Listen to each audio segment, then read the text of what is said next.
lagi. Bi, best purchase kamu di 2025 apa? Kalau aku sih skincare ya. Kalau kamu apa, Kai? Aku sih body care, nyemil. Aku ada salah satu best purchase juga nih di 2005. Nih, namanya Bon Cabe Cakanaga. Cobain dong.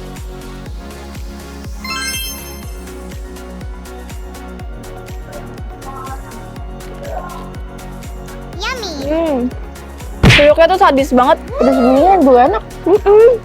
Terus tuh bentuknya juga unik kan deh.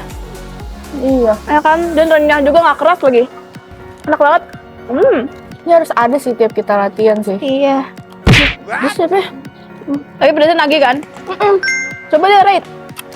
1000 deh. Enak banget soalnya dari cemilan-cemilan yang lain. Iya lah emang, Bon Cabe Cakanaga tuh the best, paling enak. Ya, tinggal dikit.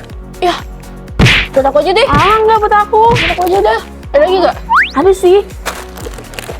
Nih, kalian wajib beli guys. Yang sebelum gak bisa.